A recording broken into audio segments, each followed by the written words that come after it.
What's up, y'all? This is Neal, and this is nealreal.com. Today I'm talking about why you must get rid of people who project. Okay. Now, projection is a psychotherapy term where somebody cannot deal with their uncomfortable emotions and feelings about themselves, their thoughts and beliefs and things like that. And then they project that on to other people. Okay. It's a way of getting the emotions out without holding themselves accountable in dealing with their own mess. All right. The message today is that it's important that you get rid of people like this in your life or get away from them because this is dangerous, very dangerous. First of all, here's what it looks like. Number one, false accusation. They're saying things to you that just like, man, that don't make no sense. Where did that come from? You know you didn't do anything wrong. They start saying stuff about you, whether it be big or small. They just throwing shit at you like where is shit coming from, you know? The second thing is seemingly outrageous claims or behaviors that are usually found in the projector. So in the same vein of accusation, they're saying your behavior is this, or you doing this, or you doing that. And you're looking at this stuff like you doing that now. How are you telling me that I'm doing something and you're doing that?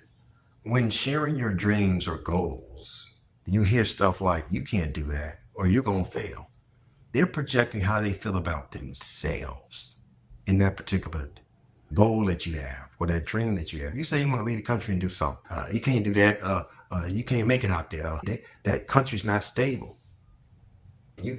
That's them feeling like, I can never do that. So I don't want you to be successful. And I don't want you leaving me. And then, so they're projecting their fear onto you, and they want you to be like them. They want you to suffer like them because they don't like their current situation, but they don't want to change in some cases. And they want you to stick with them in their mess. When you thinking like, look, come on, let's get out this pond. I don't want to be in this pond. This is not healthy for us. Like I'm leaving. And like, no, you can't do that. It's like you want to still suffer here, or you want to take a chance going out there. And a lot of times people want to stay in their stuff.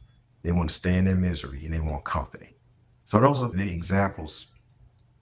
Let me give you some what it looks like. And here's a few examples I ran into. I was dealing with my ex-wife's mother. She was a very controlling, narcissistic person.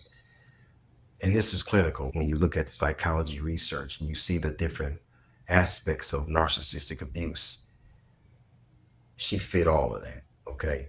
And at one point, she's telling me I don't love her because I'm essentially raising boundaries. I'm resisting her desire, her ways of controlling myself and my ex-wife at the time. And I'm like, I ain't with none of that. And she's saying, you don't love me. And I'm like, where the fuck did that come from? And I said, that's not true. And I realized later on that that's how she felt about me. I don't love you, Neal. But instead of dealing with it, I'm going to say, you don't love me. I don't have no beef with you. I'm merely a man that's not going to be controlled and manipulated, in this situation. And she got away with a lot of stuff. But eventually I was able to pull out of that and get away, along with my ex-wife at the time. The point is that she was projecting because it made no sense. I don't hate you. I don't dislike. Just stop doing what you're doing. But why would you make a blatant statement like that? That's because that's how she feels about me. She don't love nobody. She hates everybody who resists her that won't let her control. She's saying, I hate you because you won't let me control you. That's essentially what she's saying. I hate you because you won't let me control you. And there's a lot of people that think like that. But they won't tell you that because then it's like, okay, now that person might run off. So I'm going to say you hate me. And then now the onus is on you to try to prove to them that you love them. And it's like, man, I ain't getting into that. And I'm at a place now where I don't give a fuck. You gonna say some shit, yeah, I hate you. Now what? I hate you. I don't love you. I don't play into that with people. I'm not gonna try to prove shit to nobody. Don't start making blanket statements about my character or behavior towards you, knowing it ain't true when you projecting. I'm gonna lean right into that shit in some cases, you know. But that was one thing that I remember. I'm like, man, that shit crazy as hell. She projecting. So watch this. When you're in a relationship and somebody's saying some off the cuff bullshit. Like that don't make that isn't that's not true. It's true of them. It's true of them. Here's another one. I remember I was teaching on spiritual gifts, purpose in life. This is when I was a Bible teacher at church. And so I'm teaching on gifts. I'm teaching on people's different personality types. And I brought up introversion and extroversion. And I explained how the two were different and how sometimes people don't understand introverted people and they don't like them. All right. And so I'm just kind of sharing that. And I moved on. I thought people understood and accepted it. I think a couple of weeks later, we're at another house function. It's kind of like a party fellowship type of thing.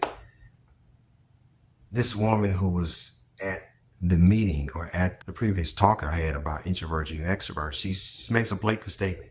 Neal don't like extroverted people. What? Neal don't like extroverted people. Now, she didn't repeat it, but I'm just giving you the emphasis of what she was saying. I'm like, where the fuck did that come from? I never said anything like that during that talk. I mentioned how extroverted people can sometimes not like introverted people because of their differences and they're not understanding that and wishing that they would be like everybody else. So in this case, this woman was projecting. She didn't like me. She didn't like introverted people. She didn't like people who were quiet, who didn't talk. But she wanted to throw that out and say, I'm the problem, that I don't like extroverted people. If I didn't like extroverted people, I would have never been in that party. I would have never been hanging out with those people. A lot of them was extroverted people. They invite me to these spaces. I come to these spaces constantly. If I don't like y'all, I wouldn't have been hanging around y'all. So what the fuck are you talking about? She was projecting.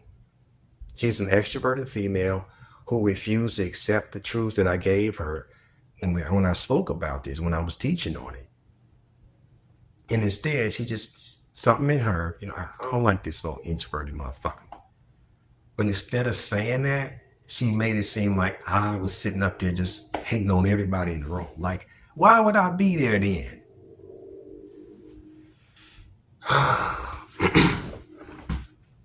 So let's move on, okay? Unfortunately, I had a manager that did this to me. I had a 6-month contract as a web developer for a large corporation. And I ended up quitting two weeks before the contract was over with because of projection from the manager. The manager never really wanted to hire me in the first place, but because of the poor candidates that he had, this was racial, by the way, he had to hire me. And I was excellent at my job, but my Black excellence and confidence bothered him. And so he would take little shots here and there throughout the 6 months we were there. But it was so small that I was just saying, I'm not going to even respond to that shit. But towards the end of the contract is when he started to amp the shit up. First, he accused me of being defensive. I corrected him about a particular how something worked. He asked me is that how that works? I said, well, not exactly. This is actually how it works. And he got offended. Don't be so defensive. I'm like, what the fuck did that come from? I'm not defending. I'm merely explaining. You asked me if something worked a certain way. And I said, that's not exactly how it works. Here's how it works. And then you say, don't be so defensive. That was the beginning. Then we had another personal meeting where we're discussing the multilingual aspect of the website because it had to be translated into multiple languages. And I'm mentioning how the current workflow was kind of janky and how we could change it. And he said, well, we actually have a system that works and we're doing it this way. And I said, oh, okay. Oh, well, never mind my critique on how that was working because it was, you don't listen to nobody. What?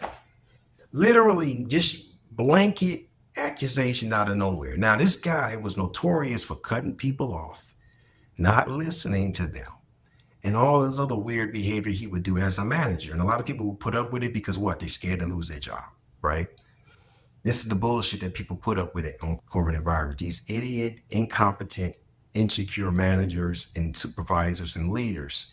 And people put up with that. Me, being a person that's dealt with it enough, knowing that you got to have fuck you money when you work at these white corporations, I said, hey, man, you projecting, man. Don't be coming at me with that stuff. I didn't cuss at him or nothing like that. I kept it professional, but My spirit was distraught about that. Like how this dude just came out with just blatant false accusations about nothing. And everything he accused me of, I was able to flip it and show him that I didn't do that. And he couldn't say nothing. And then at the end of the meeting, which only lasted about 15 minutes or so, he don't apologize. He doesn't say, I'm sorry, my bad. None of that. Because this was never about anything other than him not liking me because he don't like himself. My black excellence, my confidence, and my ability to do my job bothered him. He it was revealed to me by another coworker at the time that he's not up on the technology. He feels kind of like dated. He feels like a fucking dinosaur or whatever. And so when we're speaking, a lot of them will coddle him and make him feel like he's smart when he's not. And I don't do that. But I'm not going out of my way to say, you stupid. You don't know what the fuck you're doing. You shouldn't have this job. I'm merely, if you ask me something, you ask me how it works, and I'm telling you, hey, this is how it works, and you get offended, that's what was happening. I wasn't the person to make him feel like he was smart because he wasn't. Okay. Now, I didn't detect all of this until after one of the employees, because they've been there for centuries. They've been working there for years. I'm only a person temporarily here for 6 months. That's it. And he's telling me, yeah, that dude is. This manager had nothing on me because I didn't do anything. So he's just throwing out blanket statements about my character, shit like that. It just didn't make no sense. Just coming out, just making up bullshit, throwing it at me. And then I said, look, man, you projected. And everything you just said is wrong. It was simply a white male, insecure, but he was just a mess internally. And my blackness and my greatness and my confidence was fucking with him. And instead of dealing with that, he projects out a bunch of bullshit that he couldn't even substantiate. And I tore all that down too. But my spirit was troubled after that conversation because I'm like, he can't be talking to me like that, you know. I don't give a fuck. You ain't gonna just come out on the air with no fucking accusations. And while I was able to actually like show him that I didn't do anything you just said, or I have never done any of that, and you know that he got quiet, couldn't say nothing. Okay, and then he tried to cut me off. I said, "Don't cut me off when I'm talking." And so he got quiet again, and I said, "You know what? This is bullshit. I'm not dealing with this guy again. Because if he does this again, I can't be waiting around for this to happen again." And so I cut that relationship off. That project for the 6 months I was there was completed about 99%. So it wasn't like I was leaving this big mess for somebody else, though. It was complete. There was just some fine touches that they needed to be put on there, whatever. I felt good about leaving. I stood up for myself. But this is an example of projection, people not being able to deal with their own bullshit. And a lot of racist white people have that issue. Instead of addressing their own problems, they want to project them on the black people, and black men in particular. And they don't like confidence in black people, particularly black men. And so they try to tear that down and try to say, well, there's something wrong with his character, or he's mean, or he's this, or he's that. And it's not the case. It's your punk white ass that's the problem. Projection is a deal breaker in a relationship. This was something I was able to do because I had fuck you money at the job. But even in a personal relationship with somebody, if they're doing this shit and they can't address their own mess and they want to throw it at you all the time, you got to cut them off. Because here's why. It can put you in a constant place of defense where you're constantly trying to show that, no, I'm not that, I'm not that. Yeah, here's another example, like somebody accusing you of cheating in a monogamous relationship and your partner is saying you're cheating all the time. Most likely they're cheating. If you ain't doing it, you know damn well you're not, and you're not even looking at nobody else, and they keep saying that to you, it's because they're cheating or they're attempting to do it. And so instead of dealing with those uncomfortable emotions and putting them to the surface, or instead of doing that, it's fucked up because it's not true. You can't keep accusing somebody of something they didn't do and think that they're going to stick around and hang around with your dumb ass. You're toxic. So projection is toxic because it alters the reality of the person who believes it. And unfortunately, projection is done to children a lot. The parent will be projecting their own shit onto the kid. And the kid be always thinking about maybe I got to change to be liked by my parent. And they're doing all these things to try to fit their parent. And the parent is full of shit. There's nothing to change. The child ain't doing nothing wrong.